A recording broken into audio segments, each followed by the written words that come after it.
about to take place. Bob Knight is returning.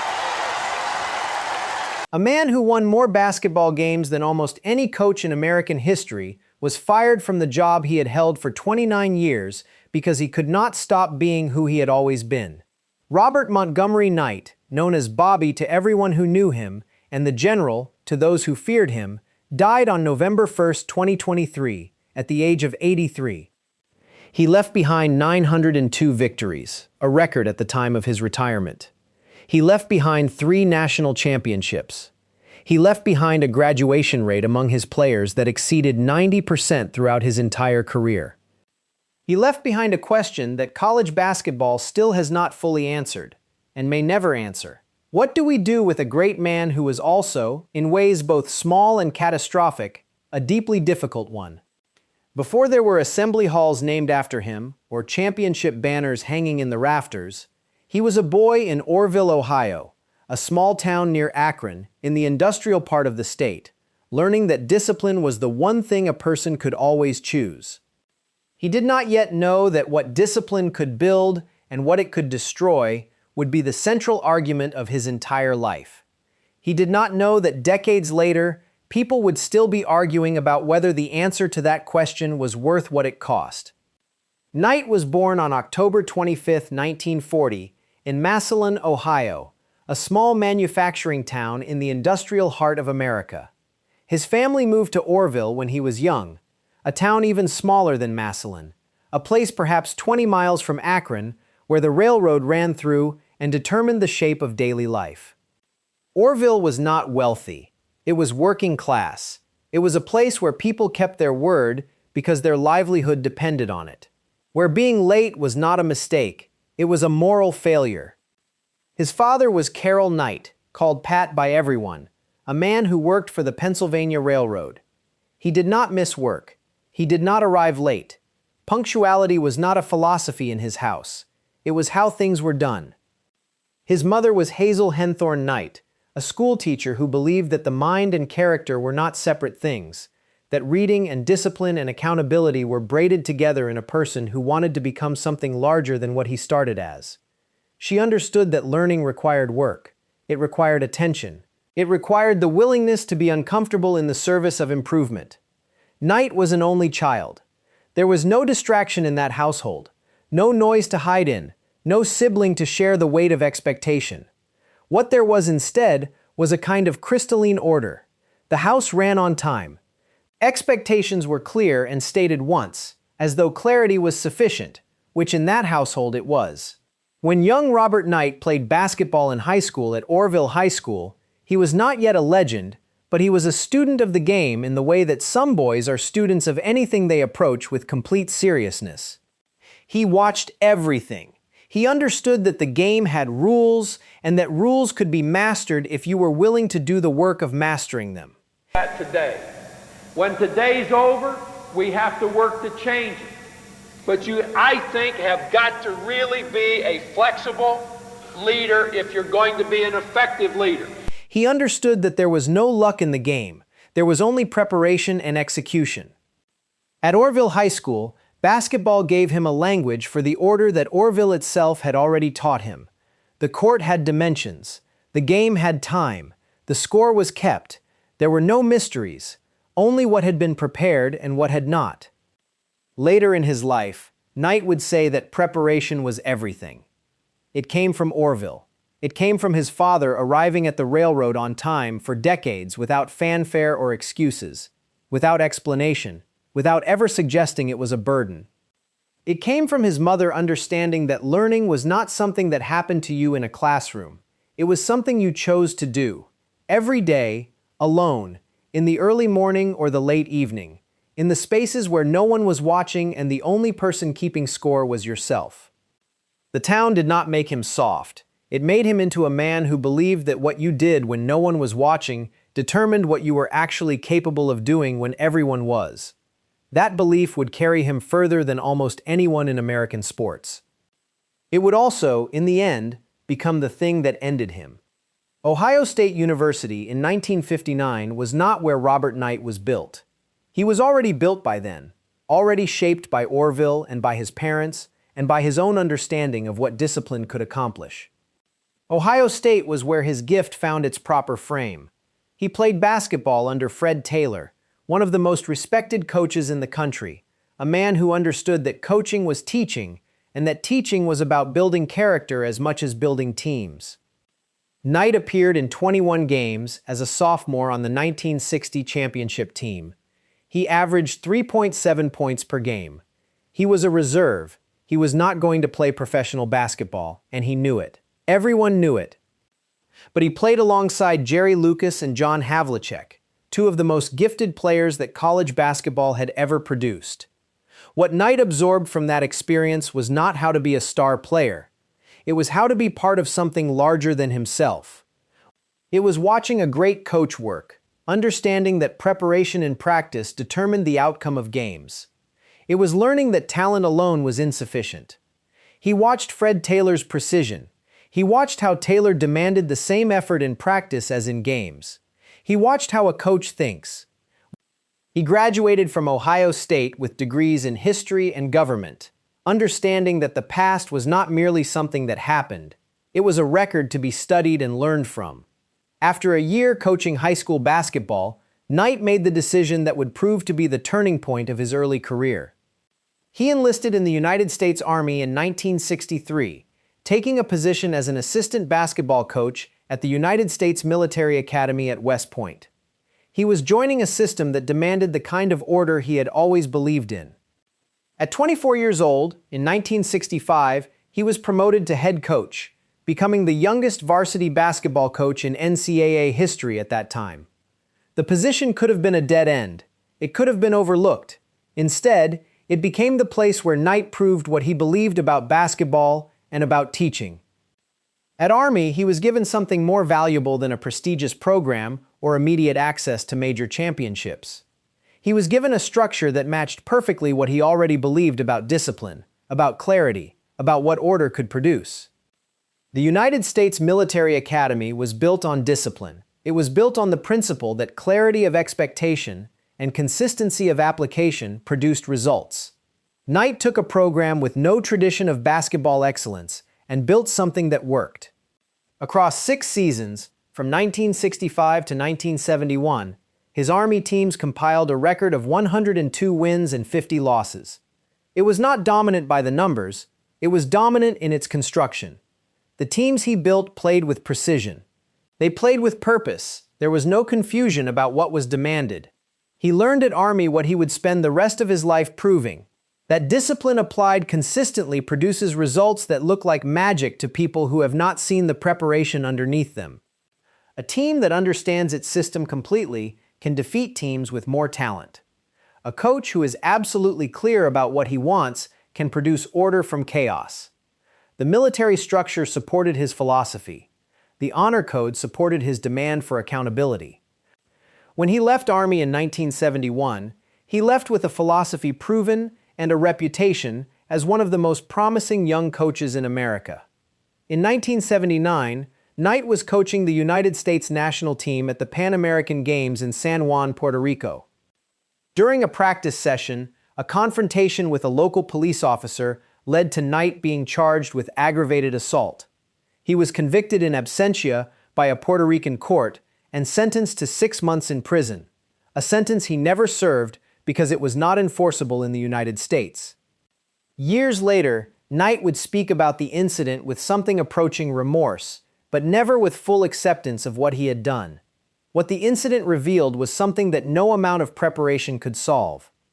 A coach can answer a losing season with better strategy. He can answer a bad game with film and the drawing board. A coach cannot answer a moment when his own intensity becomes the problem instead of the solution. When the tool is the person and the person loses control, what then? The incident was brief. It lasted minutes. Its meaning lasted the rest of his life. It became a marker. It became the thing people pointed to when they talked about Knight's capacity to lose himself. The same totality of vision that made Knight one of the most effective coaches in basketball was also capable of erupting in ways that no championship could justify, that no record could erase. In 1971, Indiana University hired Knight to be its head coach. He arrived in Bloomington at 30 years old, moving into a program that had won a championship in 1940 and 1953, but had not captured a title in nearly 20 years. Indiana was not simply a job opening, it was an identity. The state of Indiana took basketball with the seriousness of religion. High school basketball games in Indiana drew thousands of fans. The program expected its coach to make the sport matter at the national level, and to do so immediately. There was no grace period for failure. What Knight brought to Bloomington was something that no one else had fully articulated in college basketball at that level. He brought what he called the motion offense, a system built not on set plays but on principles. The motion offense was based on the idea that every player on the court is capable of thinking. A player was not assigned a spot and told to stay there. A player was taught to understand the geometry of the game, to read how the defense was positioned, to move without the ball in ways that created opportunities, to trust that the person beside him was making intelligent decisions in real time based on what the defense was showing. It looked like improvisation. It was the opposite of improvisation. It was preparation so thorough, so complete, that the players no longer needed to be told what to do on every possession. They had been taught to see. They had been trained to think. The system selected for a certain kind of player, intelligent, coachable, willing to subordinate individual achievement to collective success. Not every player could play Knights basketball. Not every player wanted to. The 1975 to 1976 Indiana Hoosiers went undefeated. 32 wins, 0 losses. 50 years later, they remain the last Division I team to accomplish that feat. The championship game against Michigan ended 86-68 on March 29, 1976, in Philadelphia. They defeated a team of talent through a system of collective intelligence.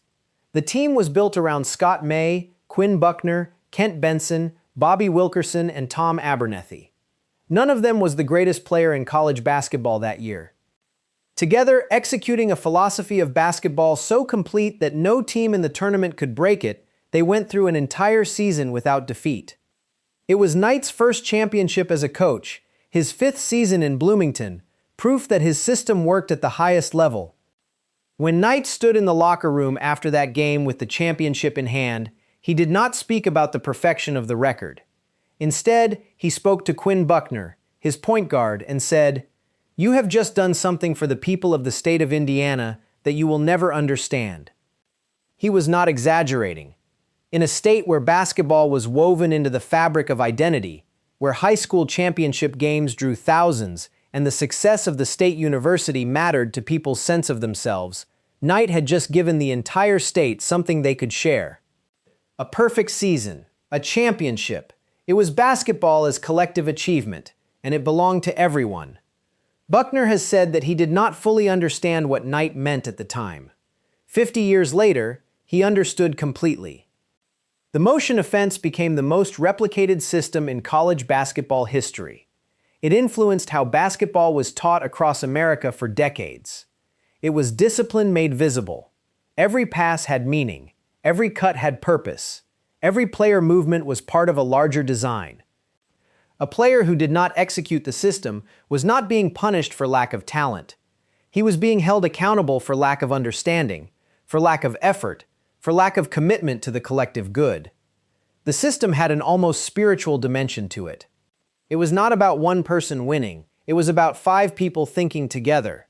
The same intensity that made the motion offense work at its highest level was also the thing that made Knight unable to accept anything less than total commitment from anyone in his program. If I could determine what the hell he's going to look like next year, that's just what I have no idea. I got to wait till next year to watch him play. If you were going to run his system, you had to commit to it completely. You could not give it 90% of your attention and 10% to something else. Excellence required totality. Totality required control.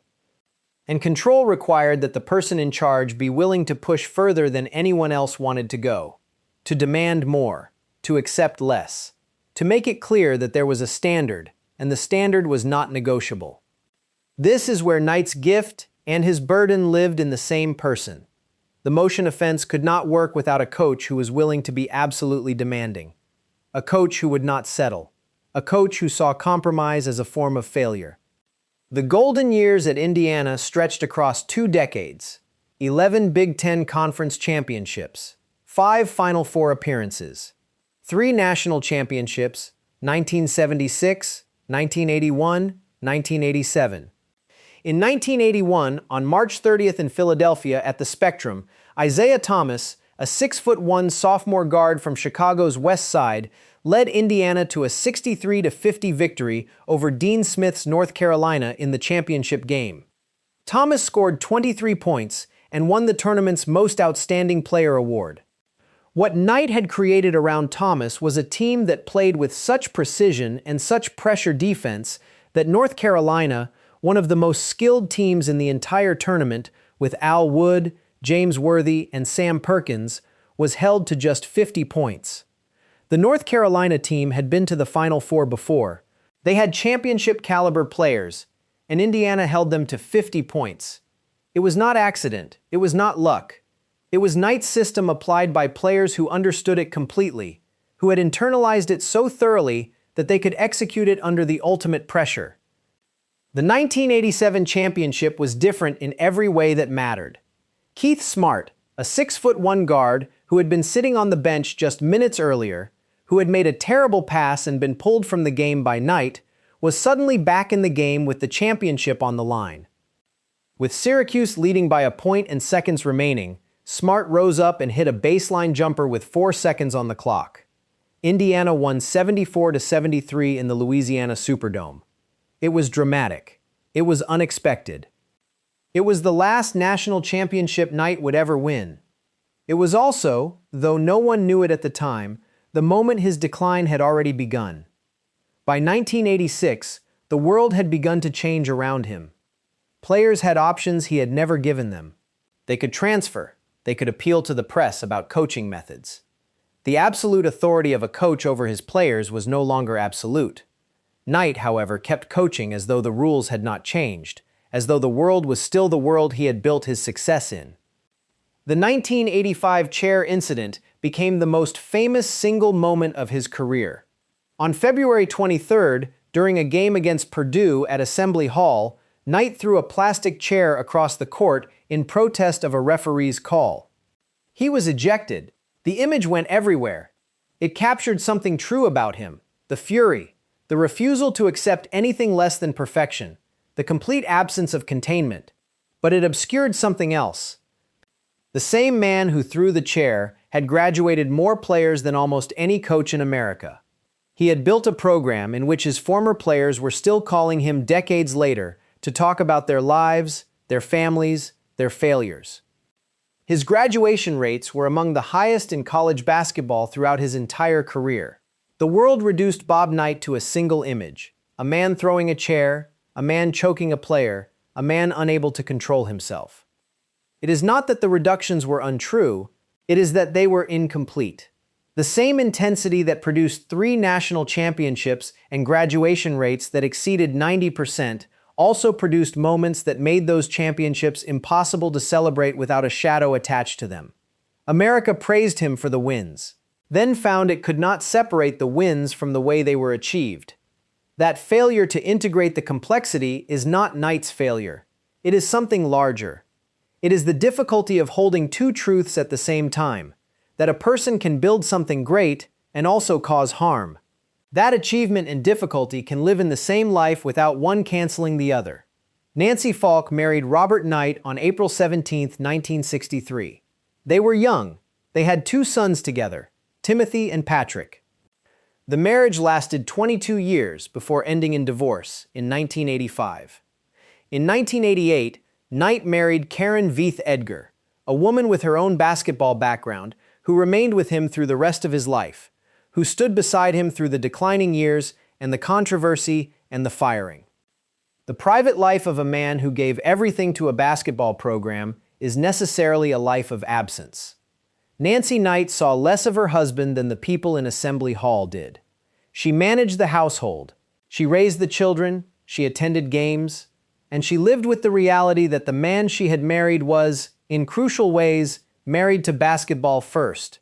His sons grew up watching him build something larger than any family could compete with: Pat Knight played basketball at Indiana from 1991 to 1995, a scholarship player at his father's program, which meant playing under his father's coaching with all the complexity that entailed.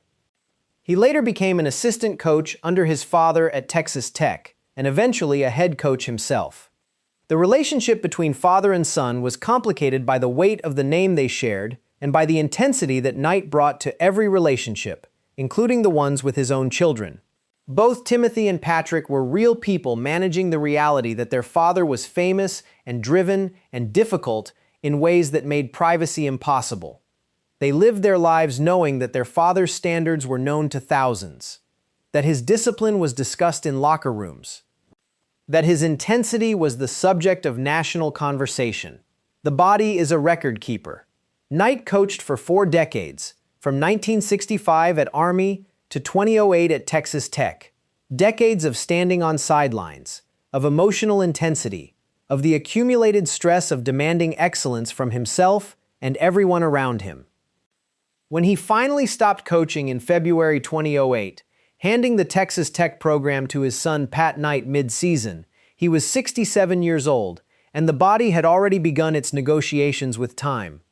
In his final years, he lived quietly in Bloomington, away from the cameras and the crowds that had defined his life for so long. In November 2023, he fell at his home and suffered serious injuries. He died on November 1st at the age of 83. What was remarkable was not that he died, it was that he had coached at that level of intensity for so long. The body, in the end, refused the bargain that the will had tried to make with it. September 10, 2000. Indiana University President Miles Brand fired Bob Knight. 29 years, 662 victories, 3 national championships, ended not with a loss on the court in some dramatic tournament, ended not with a retirement ceremony or a farewell tour.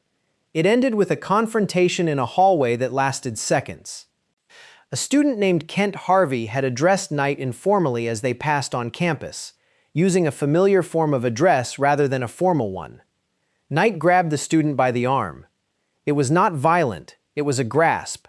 It was what Knight considered appropriate correction. By that point, Knight had been placed on a zero-tolerance policy by Indiana following an investigation into his conduct with players over the years. The Neil Reed incident from 1997, captured on videotape, had made clear to the national public what the university had been grappling with for years. The university could not accommodate him anymore. The situation had become untenable. The press conferences were immediate. Fans protested. The state divided. Some said the university had betrayed a legend who had given 30 years of his life to building a program. Others said the university had finally held a legend accountable for behavior that had been tolerated for decades because of winning, because of the championships, because the achievements seemed to justify the methods. The argument continues. It is not settled. It may never be settled. What remained when Assembly Hall no longer belonged to him was not erased. The motion offense, taught by coaches who had played for Knight to coaches who had never met him, was still being taught in gyms across America. The graduation rates stood as a record. The players still called. Mike Krzyzewski, Knight's former player at West Point, went on to surpass Knight's 902-win record at Duke. The student surpassed the teacher. That is not a sad story. It is how knowledge moves through time. It is how one generation builds what the next generation inherits and improves upon. At Texas Tech, from 2001 to 2008, Knight compiled a record of 138 wins and 82 losses. On January 1, 2007, he won his 880th game, breaking Dean Smith's all-time record. It was the achievement he had pursued for years. It happened at a program far from the stage where he had built his legend, in a gymnasium in Lubbock, Texas, with far less fanfare than his earlier championships. His final victory came on February 4, 2008.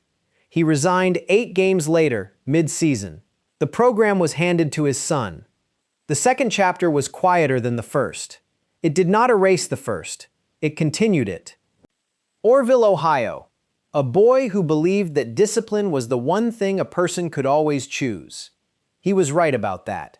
He was not always right about what discipline gave a person the right to do. The order he learned there was real. The clarity he found in the game was genuine. The results he produced were documented and they still matter. But somewhere between the discipline and the results lived a human being who was also difficult, who was also sometimes wrong, who was also carrying something that preparation alone could not solve. That human being coached for more than 40 years and never stopped believing that what he was doing mattered, that basketball was a vehicle for something larger, that young men could be built into something better than they were when they arrived. Bob Knight gave basketball more than victories. He gave it a philosophy that is still being taught in gyms across America, still being argued over in coaching conferences, still being inherited by coaches who never played for him but learned from the men who did. The motion offense is still used. The principles of reading, of movement, of collective intelligence are still being passed down through the generations. When the sideline no longer called in 2008, when he handed the program to his son and walked away from coaching forever, what remained was not a trophy in a case. It was the shape of a man who believed in something completely, furiously, and at great cost for more than 40 years. From West Point in 1965 to Texas Tech in 2008. 4 decades on the sideline. 4 decades of demanding excellence. 4 decades of proving that systems matter, that preparation matters, that what you do when no one is watching determines who you actually are. The clipboard no longer has to be filled. The chair is still. The rage that defined his public image for decades gave way to quiet years in Bloomington, to a man who had built something so large that it continued without him. But the argument Bob Knight started, about what a coach owes a player, about what discipline builds and what it can destroy, about whether greatness and decency must travel together or can be separated, that argument is still alive. It is still being discussed in locker rooms. It is still being debated in living rooms and bars and gymnasiums across America. It is alive in every moment when a coach has to stand before a team and decide what kind of teacher they are going to be, what standards they are going to set, what they are willing to demand, and what they refuse to tolerate. That question belongs to Bob Knight. It will belong to coaching forever. If you watched Bob Knight coach, if you were there for the undefeated season or the championships, if you remember the fury and the precision, if you remember watching a man demand everything from himself and everyone around him, leave your thoughts below. Not to settle the argument cannot be settled, but to honor the fact that it exists, that it matters, that one man's life can raise a question that a sport, and perhaps a country, is still learning how to answer. That is the legacy. That is what remains.